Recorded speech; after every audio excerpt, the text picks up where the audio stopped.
Aujourd'hui, ce que Dieu t'appelle, c'est à marcher par la foi. C'est-à-dire, tu crois ce que Dieu a dit dans sa parole. Tu lis la parole, et Dieu dit que tu es le temple du Saint-Esprit. Tu n'as pas l'air de l'être, tu ne le sens pas, tu ne le ressens pas, mais Dieu dit que tu l'es. Et tu te dis, waouh, ça c'est incroyable quand même, je suis le temple. Dieu est là en personne dans ma vie, continuellement. C'est ça les réalités invisibles. Alors, c'est important parce que quand on enseigne des choses que tu ne peux saisir que par la foi. Tu ne vas pas les voir, on aime bien. Vous savez, nous les enfants de Dieu, on aime bien quand on nous dit des choses qu'on compte naturelles. Il ne faut pas que tu fasses ça. Il ne faut pas que tu fasses ça. Ça c'est, on a été habitués. On a grandi avec des parents qui nous ont dit ne fais pas ça. Ça nous met dans une vie. Voilà, c'est bien, Dieu le fait. Mais Dieu veut que tu apprennes à voir ces choses invisibles que Dieu appelle des réalités. Wow. C'est-à-dire, par exemple, je ne vois pas la banque du ciel, mais je peux vous dire qu'il y a une banque du ciel au-dessus de la tête. Amen. Je ne la vois pas, mais je peux vous dire qu'il y a une banque, il y a un guichet avec un employé spécial pour Pierre Albressol. Amen. Et quand je me présente à cette banque, eh bien, je peux faire des dépôts et je peux aussi venir retirer les sommes dont j'ai besoin dans le nom de Jésus. Mais si tu ne marches pas par la foi, tu ne la vois pas. Toi, tu vois le manque. Toi, tu vois des difficultés financières. Toi, tu vois des factures. Mais si tu marches par la foi, tu vas voir cette banque qui est au-dessus de toi et tu vas retrouver la joie que tu avais perdue dans le nom de Jésus. Alléluia. La marche par la foi va toujours te donner la joie. Les gens joyeux, c'est les gens qui marchent par la foi. Parce que si tu marches par la vue, tu vas te décourager. La vue décourage. C'est pour ça que si tu attends de faire des efforts, d'être meilleur, pour trouver la joie en te disant « Oh, je suis bien, je suis un bon chrétien, j'ai fait beaucoup d'efforts. Maintenant, Dieu doit trouver plaisir en moi. » Tu vas te fatiguer, mon bien-aimé. Parce que dès le lendemain matin, tu risques de retomber bas. Parce que pour arriver au niveau de Dieu, c'est dur. Dieu est saint. Alléluia. Et par toi-même, tu ne peux pas être saint. C'est pour ça que je ne comprends pas pourquoi dans tant de lieux, on veut à tout prix dire aux enfants de Dieu qu'il faut qu'ils s'améliorent au point d'être saints. Ils n'y arriveront pas. C'est la présence de Dieu dans ta vie qui te rend saint. Alléluia. Qui te rend capable de te tenir dans sa présence. Alors, donc, toutes ces choses qu'on partage ce matin, c'est par la foi. Parce que si tu attends par la vue, en sentiment, comme je disais, si tu dis « je veux sentir Dieu », il faut peut-être passer longtemps avant de sentir Dieu.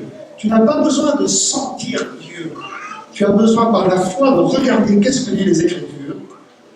Je vois que la parole de Dieu dit que Dieu a fait sa demeure dans ma vie, alors je vais sentir Dieu parce qu'il est là. Que je le sente ou que je ne le ressens pas, Dieu est avec moi aujourd'hui. Il est avec moi dans mes défis, il est avec moi dans mes problèmes, il est avec moi dans ce combat dans la santé, il est avec moi dans ces problèmes financiers qui arrivent sur ma route. Que je le sente ou que je ne le sens pas, la foi, c'est s'accorder avec les Écritures. D'accord? Donc, Pascal, tu ne vas plus m'appeler en disant « Pasteur, je me sens seul ». Tu vas me parler par la foi. Vous savez, on a des sens. La vue, le toucher, l'odorat, l'ouïe, on sent, on entend, on voit. On voit le rapport des médecins. On dit « Oh, le médecin dit que j'ai une maladie. Oh, j'ai mal dans mon corps. Oh, je suis malade. » Mais Dieu nous appelle à marcher par la foi. La foi, elle prend un autre rapport. Elle regarde qu'est-ce que Dieu dit. C'est par ces notes et sûr que vous avez été guéris. Oh, je me sens bien. Waouh, je me sens fort et guéri. Mais il y a un combat. Il y a ton corps qui dit que non, tu n'es pas guéri. Mais la parole de Dieu dit que oui, tu es guéri. Et par les meurtrissures de Jésus, tu as été guéri un jour, il y a longtemps. Et Dieu nous appelle à marcher par la foi, à nous accorder avec la parole, à croire cette parole. Alléluia. Quand tu marches par la foi, tu ne peux pas dire j'ai des besoins, parce que tous tes besoins sont déjà pourvus. Au nom de Jésus. Alléluia. Un enfant de Dieu qui dit par la foi n'a plus de besoin. Oh Seigneur, vois mes besoins. Et Dieu dit, mais je ne comprends pas. Ma parole déclare que tu as été béni de toute bénédiction spirituelle dans les lieux célestes. En Jésus-Christ, c'est déjà fait. Qu'est-ce qu'il te faut faire? C'est dire, c'est vrai, je l'accepte. Je suis béni. Je suis déjà béni. Alléluia. Je suis béni. Déjà, mes besoins sont pourvus. C'est pas ce que je vois qui compte, c'est ce que Dieu dit qui compte. Amen. 5 minutes avant l'ouverture de la banque, tu es en train de dire que je suis béni, parce que de toute façon, Dieu ne peut pas mentir. Je vis en Christ comme un homme béni. Alléluia, comme une femme bénie. Je suis pourvu à tous les niveaux. C'est ça, marcher par la foi. D'accord? Ce n'est pas s'accorder de la vue, des sentiments, mais de la parole. Alléluia. Quand tu es en Christ, tu ne vois pas Christ en toi, mais tu es en Christ. La Bible dit que tu es une nouvelle créature, une nouvelle espèce d'être humain. Waouh, c'est fort. En fait, tu es une sorte de, comme je disais tout à l'heure, tu es un extraterrestre. Et toi, tu ne vois pas, tu dis, je vais faire des efforts pour Dieu, je vais essayer d'être meilleur. Parce que dans toutes les églises où j'ai été depuis longtemps, on m'a dit qu'il faut faire des efforts, il faut faire ci, que Dieu n'est pas content avec toi, qu'il n'est jamais content. Et tu forces, mais tu n'y arrives pas, et tu te fatigues, et tu te décourages. Et les enfants de Dieu abandonnent les églises, disant, je ne le sais. Mais tu es une nouvelle création. Tu ne le vois pas, mais la parole le déclare. Si quelqu'un est en Christ, de Corinthiens 5, 17, il est une nouvelle créature. C'est ça, marcher par la foi. La foi, c'est marcher et de reconnaître ce que Dieu a dit à ton sujet, à son sujet, au sujet de la vie, au sujet des choses. Par exemple, la Bible dit que la terre a été créée par la parole de Dieu. Franchement, ma tête n'arrive pas à le croire. Ma tête ne peut pas croire que Dieu a créé la terre et les cieux. Mais par la foi, parce que je suis appelé à marcher par la foi, je déclare que la terre a été créée par Dieu, qu'il a dit que la terre soit, et la terre fut. Vous avez des millions de chrétiens qui essayent de dire non, il ne faut pas prendre ça comme ça, il faut essayer d'expliquer les choses. Non, la foi ne cherche pas l'explication, la foi croit ce que Dieu a dit. Si tu cherches des explications, tu vas te perdre. Tu vas te décourager, te fatiguer. Par exemple, Dieu dit que nous sommes plus que vainqueurs. Nous sommes des gagnants, des vainqueurs, des battants. Ça, c'est Dieu qui le dit. Quels que soient les problèmes qui vont venir sur notre route, et il va y en avoir. Nous sommes des vainqueurs. Aucun problème ne peut tenir devant nous si nous marchons par la foi. Car la victoire, dit la parole de Dieu, qui triomphe du monde, c'est quoi? C'est notre foi. C'est la victoire qui triomphe des problèmes, qui triomphe des problèmes de santé, qui triomphe des problèmes financiers, qui triomphe des problèmes relationnels, qui triomphe des problèmes dans ta famille. Est-ce que ce micro marche bien? Ça va? J'ai vraiment pas l'habitude, alors ça me fait drôle. Alors pourquoi nous avons été créés? On va reprendre un petit peu pour que vous compreniez, parce que ça c'est la parole de Dieu. D'accord? La terre a été créée pour mettre l'homme, toi et moi. C'est la raison pour laquelle on a cette si belle terre, on chantait tout à l'heure, la terre est remplie de sa gloire. Et pourquoi l'homme a été créé? Amen. Pourquoi l'homme a été créé? Quelqu'un a dit que Dieu a créé l'homme pour l'adorer. Ah oui. C'est-à-dire Dieu avait besoin. Amen. Dieu, il est tellement un grand Dieu, il est tellement loin de nous, il est tellement quelqu'un de hautain, de dur, d'exigeant. Il s'est mis sur son grand trône. C'est pour ça que des fois, vous avez dans les églises, les pasteurs, ils reproduisent un peu. Ils ont des immenses fauteuils. Ils ont des grandes tenues, des bagues aux doigts, et il faut venir leur embrasser la main. Parce qu'ils n'ont pas la même image de Dieu, j'espère, que toi et moi. Amen, parce que Dieu n'est pas comme ça. Dieu n'a pas créé l'homme pour que tu le loues, pour se faire du bien, quoi. Venez me louer, venez m'adorer. Petit vermisseau que vous êtes, venez. Mais on rit, mais j'ai beaucoup entendu ça, quoi. Vous êtes des vermisseaux. Venez adorer Dieu. Dieu est grand. Dieu est glorieux. Et vous n'êtes rien. Rampez, pour vous dire, dans sa présence. J'aurais pas voulu avoir un père de cette manière. J'ai la joie d'avoir eu un papa qui m'aimait, qui avait beaucoup de grâce et qui m'encourageait. Et je me suis toujours dit que Dieu devait être comme ça, quoi. Amen. Dieu ne t'a pas créé juste pour le louer, pour qu'il se fasse du bien lui, en disant « Oh, j'aime bien quand on me dit toutes ces belles paroles, ça flatte mon orgueil. Dis-moi par des belles paroles, mon enfant. Oui, tu es beau, tu es grand, tu es fort. Oh, c'est bon, dit le Seigneur. Non, Dieu est plus intelligent que ça. Amen. Dieu, la Bible dit que Dieu est amour. Hein? Donc c'est ça la raison de la création, c'est parce qu'il est amour. Il t'aime. Quand tu as de l'amour à redonner, comme on dit, tu as besoin de quelqu'un à qui le donner, n'est-ce pas? C'est l'amour de Dieu qui l'a poussé à te créer, à nous créer, toi et moi. C'est parce qu'il avait un trop plein d'amour, le Seigneur, le Tout-Puissant, le Roi des Rois, le Créateur. Il avait besoin de donner cet amour. Alléluia. Et quand Pascal est entré dans la famille du Seigneur il y a quelques mois, Dieu est content. Il dit, j'ai tellement d'amour à donner, je vais pouvoir l'aimer, mais l'aimer. Mais que Pascal n'aura jamais connu ça de savoir qu'il y a quelqu'un qui l'aime autant. C'est l'amour de Dieu. D'accord? Bien sûr, comme un père qui aime ses enfants, il a des exigences. Est-ce qu'un père... Moi, j'ai 3 enfants maintenant qui sont en train d'arriver, encore un, mais qui n'est pas encore en âge adulte, mais tout doucement. Bien sûr qu'il y a des fois que j'ai rouspété, parce que je les aimais tellement. Donc, il y a des moments où je ne peux pas accepter de les voir faire certaines choses. J'ai des exigences, pas pour moi. C'est pas pour mon beau canapé. Oh, j'ai un beau canapé. Oh, le petit vilain. Il a mis ses pieds sur mon beau canapé. Ça, j'ai vu les parents. Ils mettent des claques à leurs enfants parce que l'enfant a sali leur beau canapé à eux. Ça, c'est pas l'amour, ça, c'est l'égoïsme. Mais Dieu n'est pas égoïste. Dieu, c'est pour ton bien. Si Dieu doit te reprendre, c'est qu'il t'aime.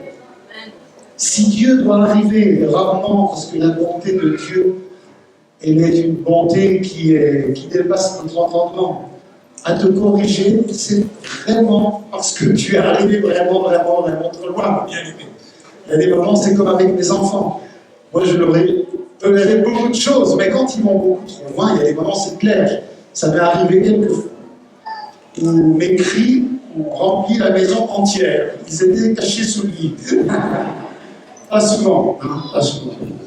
Parce que je ne crois pas qu'on motive les gens de cette manière, en disant « Oui, Dieu n'est pas content, oui, Dieu va vous châtier ». Je n'ai jamais vu de résultat, vraiment. Je crois que Dieu, il est comme un père qui a plein d'amour et il te prend par la main. Il a un nouvel enfant. Allez, Pascal, viens voir, Pascal. Allez, viens. Tu es un enfant de Dieu. Il a trouvé Pascal. Alors, je ne sais pas si vous le voyez qu'il est bon ou pas, mais Dieu, lui, il voit qu'il est bon. Amen. Vous savez, vous avez jamais vu, moi je vais visiter, il y a un beau bébé qui est né cette semaine, le bébé de Marius et Carole, qui s'appelle, il est beau. Il est vraiment beau. Donc c'est pas d'eux que je vais parler, mais des fois, je vais visiter des bébés, je dis, waouh, il n'est pas très beau le bébé. Je ne dis pas aux parents. Mais la maman et le papa, ils disent, oh, qu'il est beau mon bébé. Vous êtes d'accord?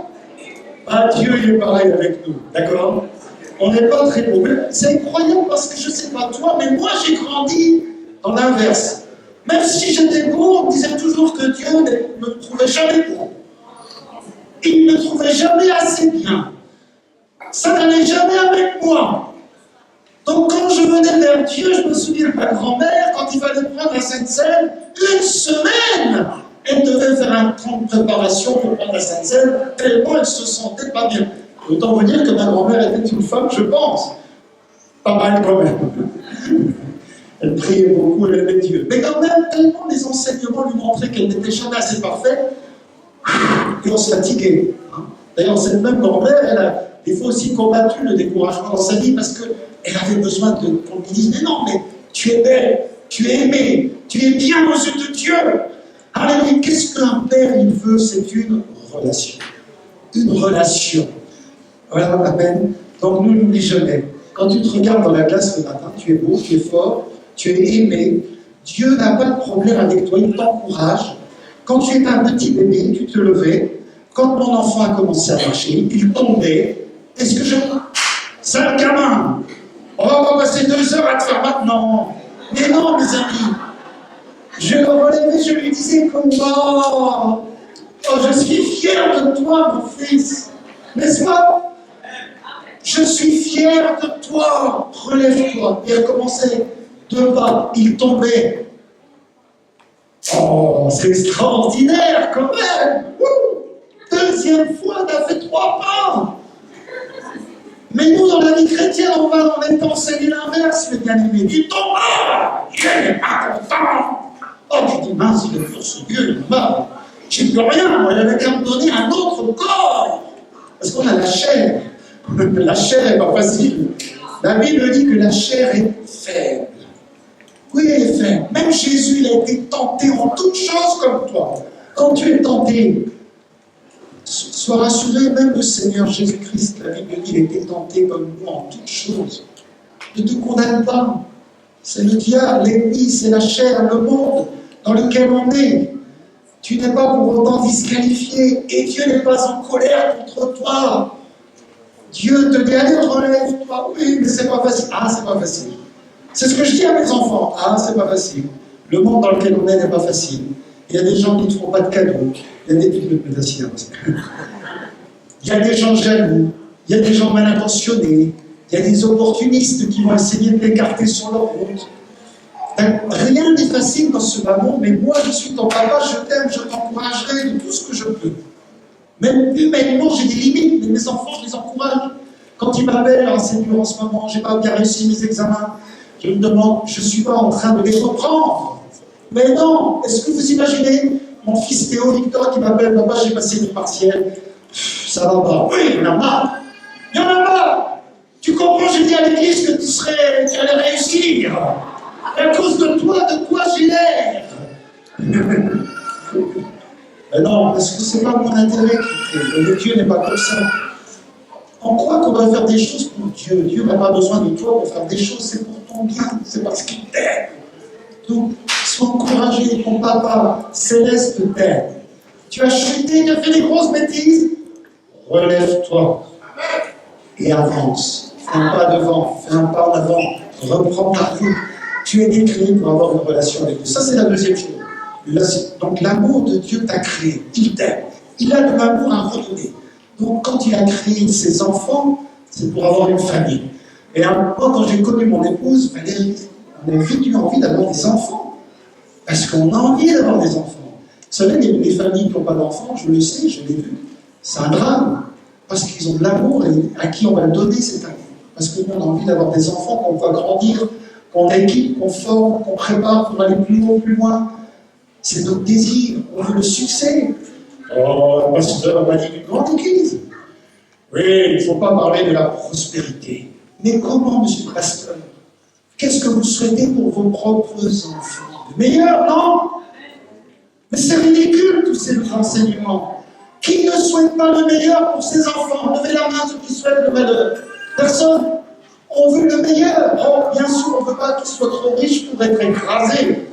D'accord? Qu'ils se suicident comme des artistes. Je ne sais pas s'ils sont capables, c'est à vous de voir. Dieu saura qu'est-ce qu'ils peuvent supporter. Il ne va pas leur donner des millions s'ils ne sont pas capables de supporter 2000 €. Mais s'ils sont capables de gérer les millions, Dieu n'a pas de problème de leur donner des millions. Ça, c'est lui qui verra.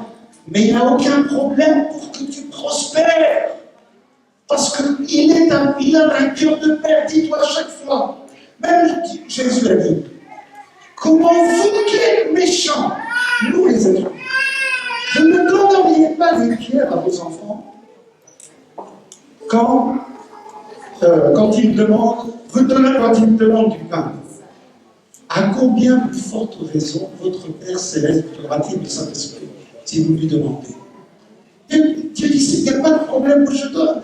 Si vous ne donneriez pas une pierre quand ils ont faim à vos enfants, arrêtez de dire à tout le monde, Dieu n'est pas prêt à te donner, Dieu n'est pas encore équipé, oh, Dieu n'est pas assez content, tu n'es pas assez bon, pas assez saint, pas assez grand, tu n'as pas jeûné assez.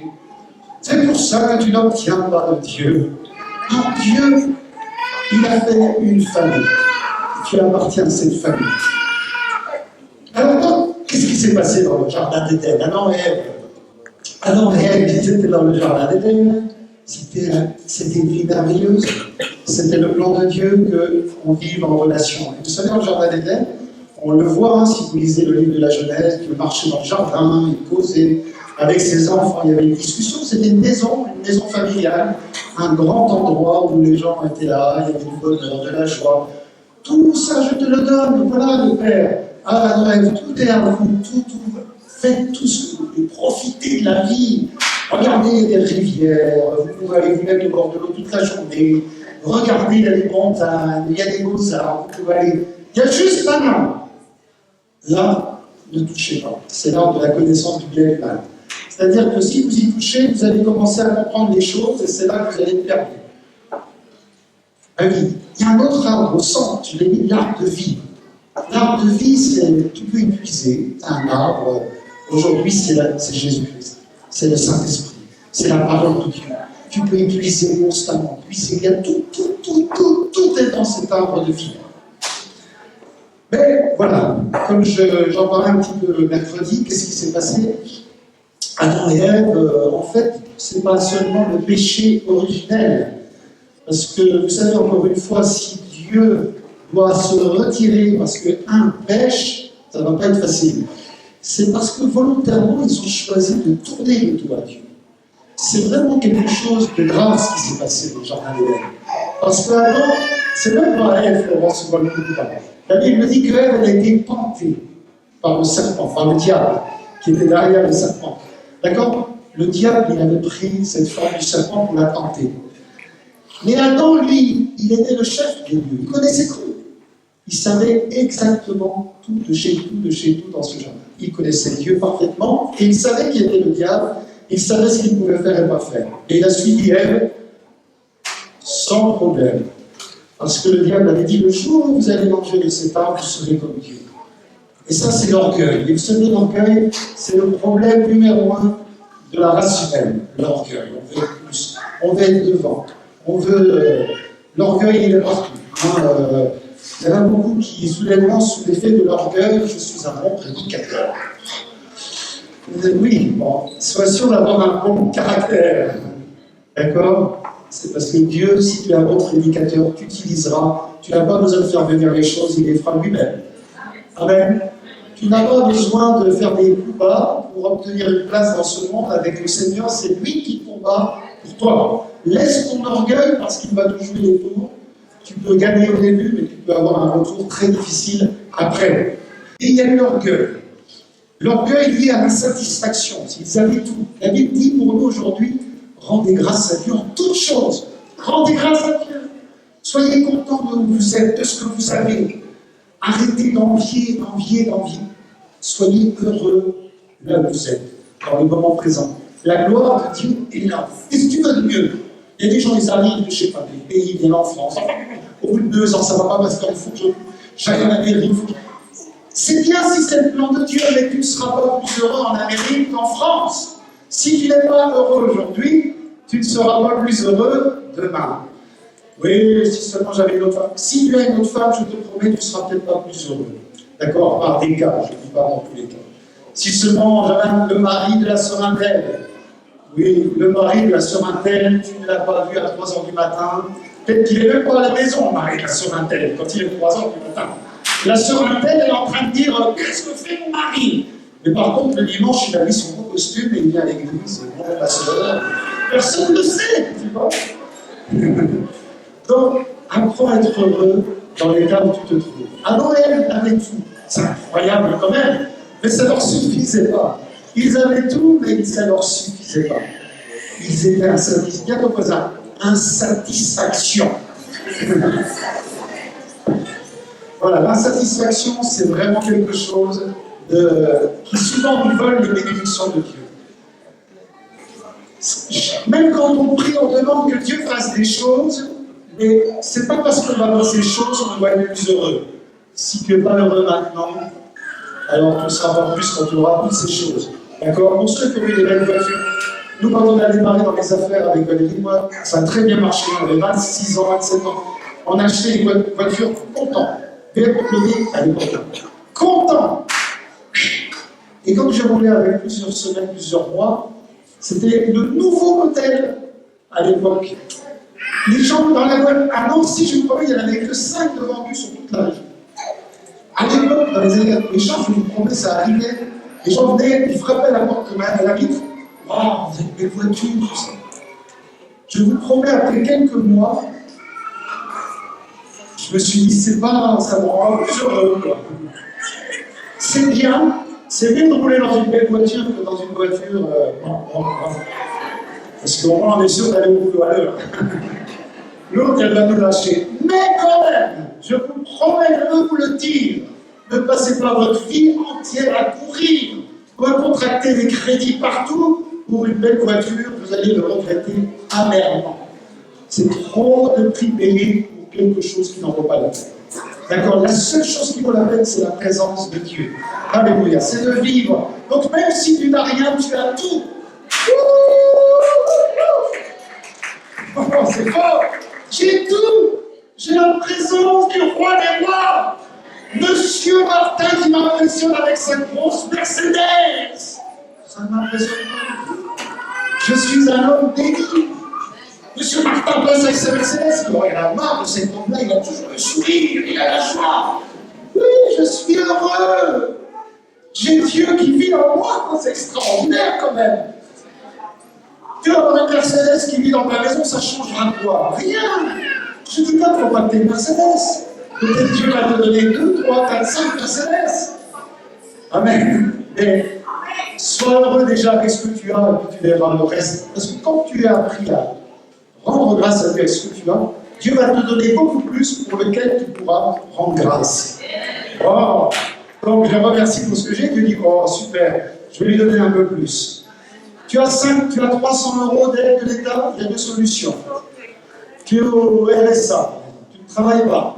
Tu as 300 €. Ouais, il y en a, pasteur, c'est pas facile. Il a 300 € en France, vous savez pas, les gens comprennent pas, il y a assez de partis politiques pour t'écouter, des syndicats, va les voir. Ça, c'est la première solution. La deuxième, c'est de rendre gloire à Dieu. Dire, Seigneur, je te remercie. C'est pas énorme, mais quand même, je vais faire avec. Je ne peux pas me payer une voiture, mais je peux prendre un tram. Je suis dans une ville où il y a un bon tram. Puis le tram, j'ai pas les moyens. Bon, ça va, je fais 25 minutes pour aller à l'église, c'est pas trop long. Je peux marcher, j'ai 25 ans, j'ai les jambes, j'ai les pieds, je suis en bonne santé. Gloire à Dieu, j'ai le sourire. Je suis pas si moche que ça, bon Dieu m'a donné beaucoup. Vous voyez, c'est comme ça qu'on prend la vie. Alléluia, plutôt que de voir tout ce qui va pas. Et Dieu dit, ah ça j'aime beaucoup. Je vais lui donner un peu plus. Je vais passer son revenu de 300 à 800 €. Et à 800 €, il a été point. Oh, mes amis, la gloire de Dieu est là.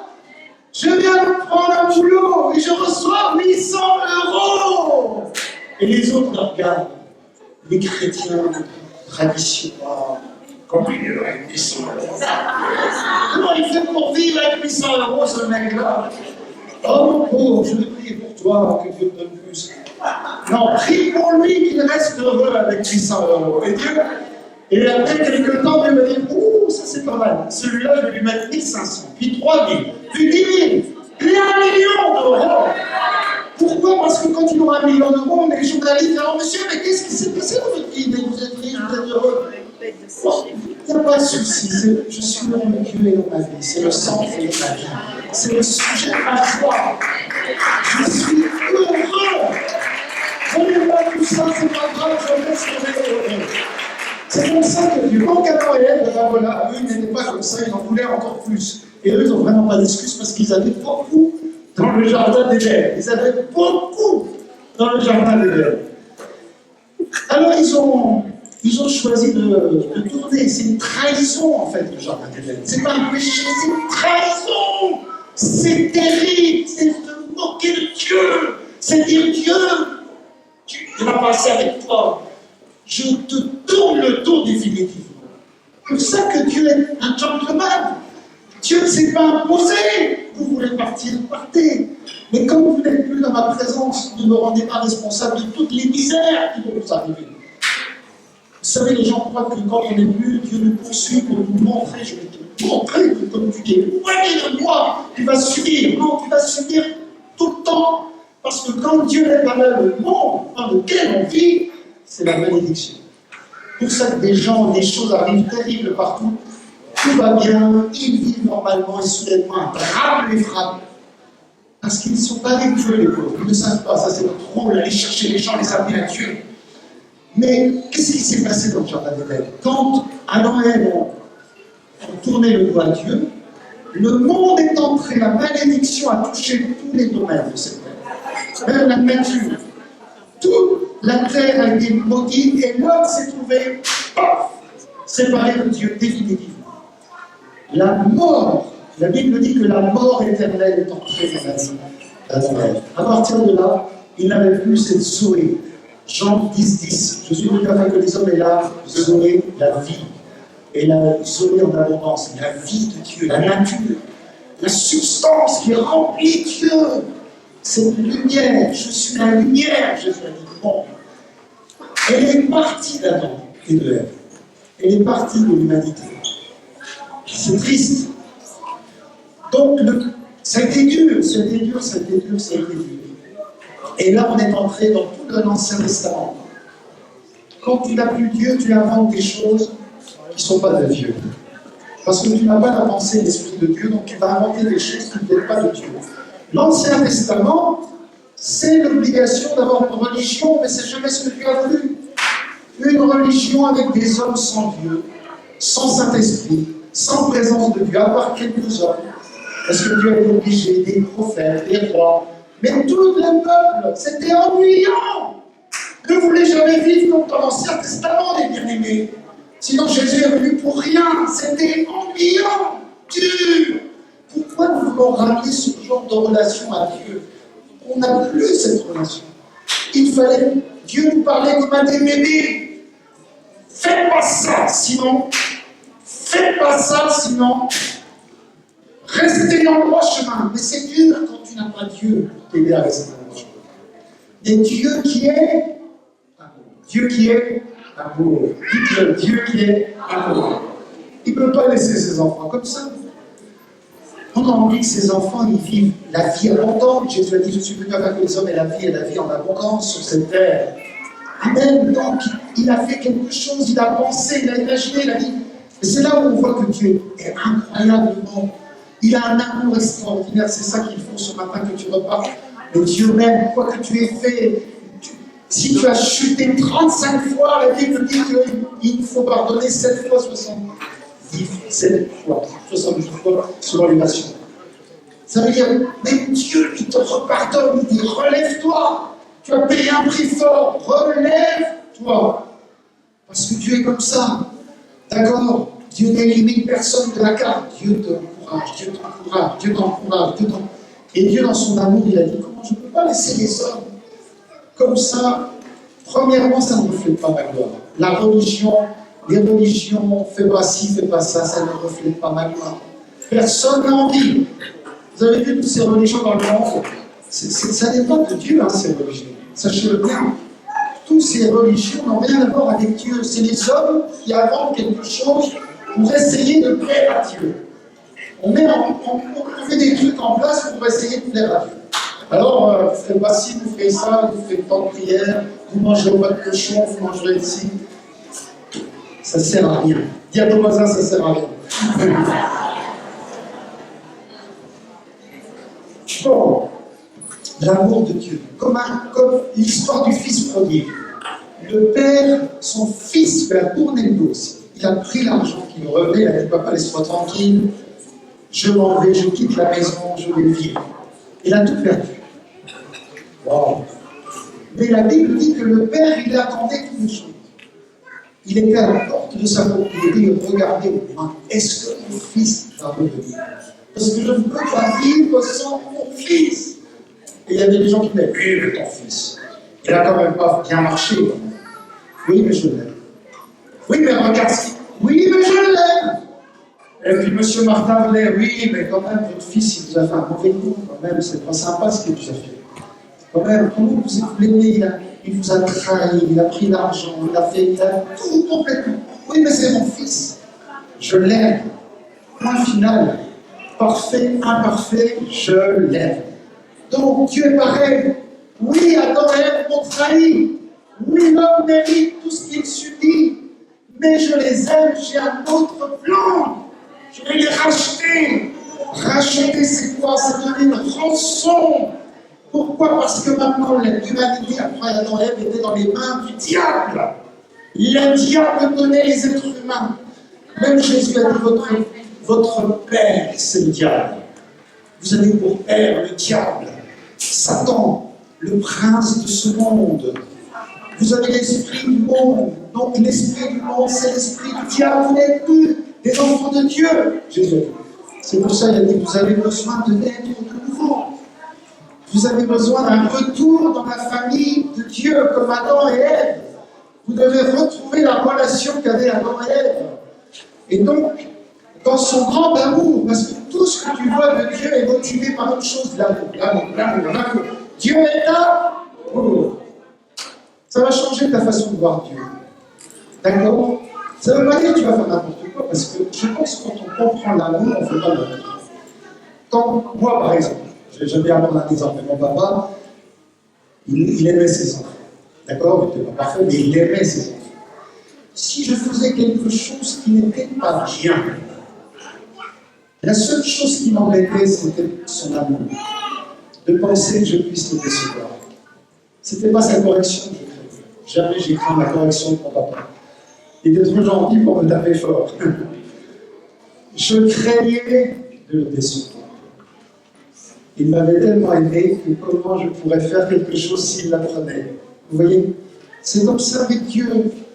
Mais même s'il l'avait su, je sais qu'il m'aurait tendu la main. Il m'aurait dit, allez, relève-toi. T'as dit des bêtises dans lesquelles faudra tuer. Bon, allez, repars. On peut faire mieux. Donc, en fait, ce qui s'est passé, Jésus, comme Dieu a dit, on va trouver un plan à tout ça. L'amour va trouver un plan extraordinaire. Il va envoyer son Fils unique, Jésus.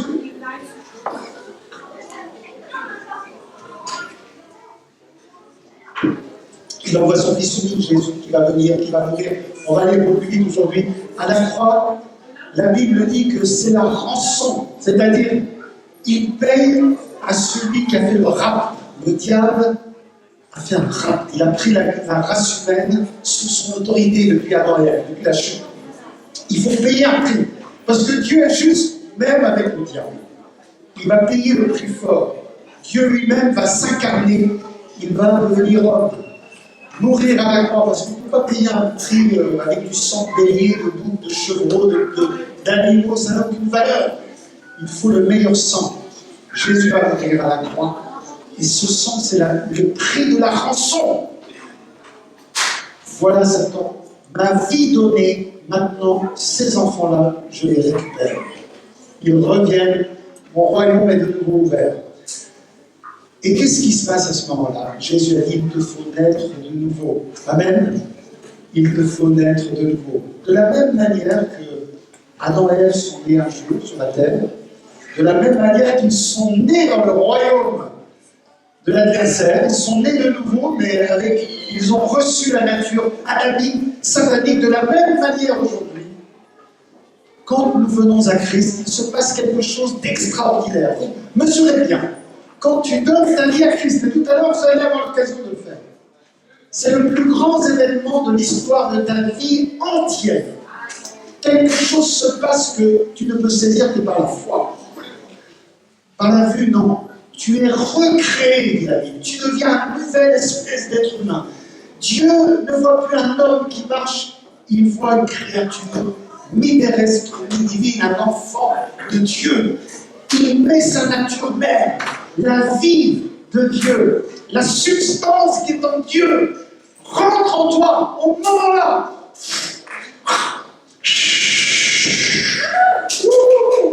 Oh, il y a quelque chose, une force, une vie, la Zoé entre en toi. C'est extraordinaire de bien aimer. Certains, je vois vous me regarder, je pense que vous ne mesurez pas, je comprends. Mais elle est là en toi. Cette vie est là. Tu vas commencer à marcher en reconnaissant. J'ai la vie de Dieu. J'ai cette nature, j'ai cette substance, cet ADN de Dieu qui vient de pénétrer ma vie. C'est ça la nouvelle naissance. Tu es recréé. Là, juste pour terminer, la nouvelle naissance, ce n'est pas quelqu'un qui, on met le compteur à zéro, c'est-à-dire un être humain qui a vécu, Il arrive, il demande pardon pour ses péchés, le compteur est remis à zéro, il recommence comme il était en essayant de s'améliorer. Non, ça ne marche pas. Ça ne marche pas. On ne produit pas des résultats différents avec la même chose, quoi. Il faut que Dieu mette une nouvelle nature en toi. La nature que tu avais avant de le connaître, c'est une nature, la Bible dit, adamique, satanique, diabolique, qui vient de ce monde. Tu ne peux pas plaire à Dieu avec cette ancienne nature. Même avec tous les efforts que tu ferais, tous les efforts pour essayer d'améliorer cette vieille nature, c'est comme une vieille voiture. Tu peux faire tout ce que tu veux, ça ne sera quand même pas une nouvelle voiture. Tu peux changer toutes les pièces, tu peux l'embellir. Si c'est une Citroën, une Citroën, tu n'en feras pas une blanche. D'accord? Tu peux l'embellir, tu peux mettre tout ce que tu veux, des turbos, des machins, ça n'est pas sorti de la fabrication des garages Porsche. C'est pareil, tu as besoin de naître de nouveau.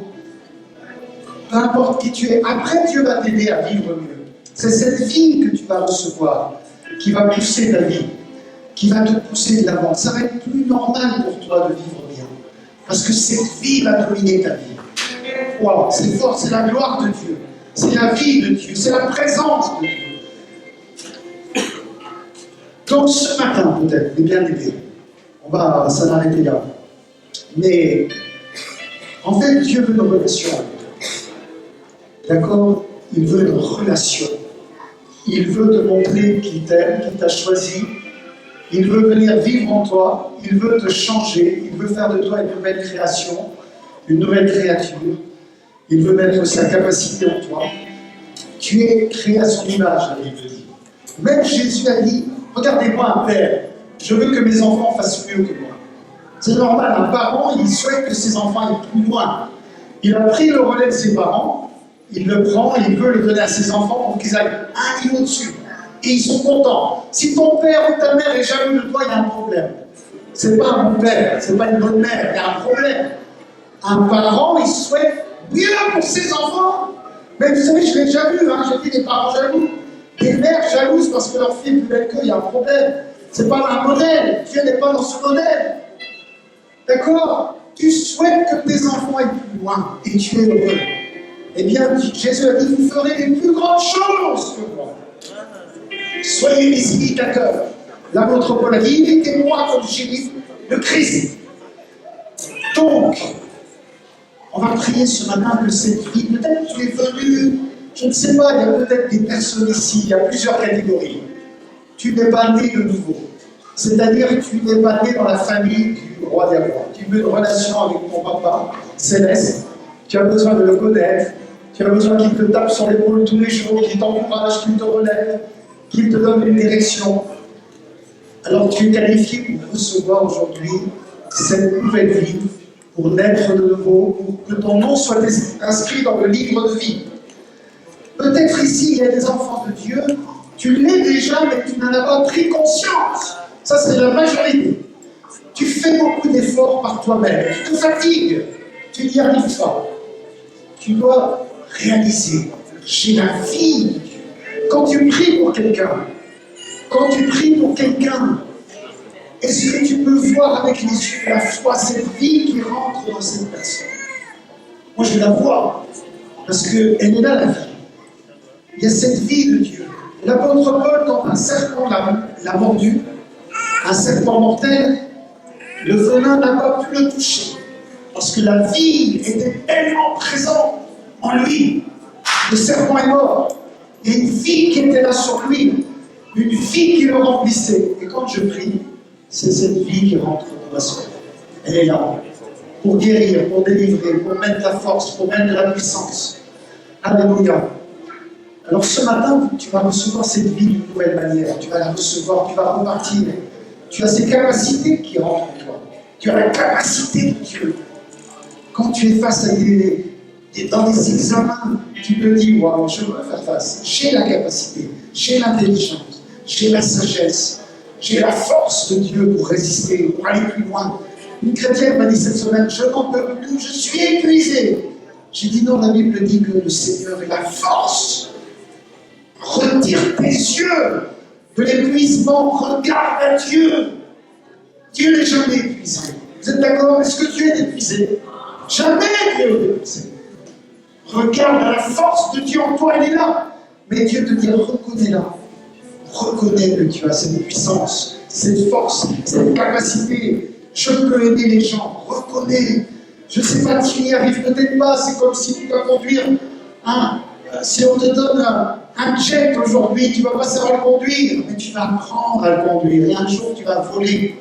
C'est pareil avec la vie de Dieu. Et encore, moi j'apprends encore beaucoup. Mais des années, j'ai appris à voler avec. Je suis tombé, mon jet est tombé par terre, et il a remonté, Dieu l'a remis et il repart, on apprend, on avance, on avance, on avance. Et la vie de Dieu est là. Ouh, gloire à Dieu. Et des fois, il se passe des choses, on se dit, mais c'est incroyable.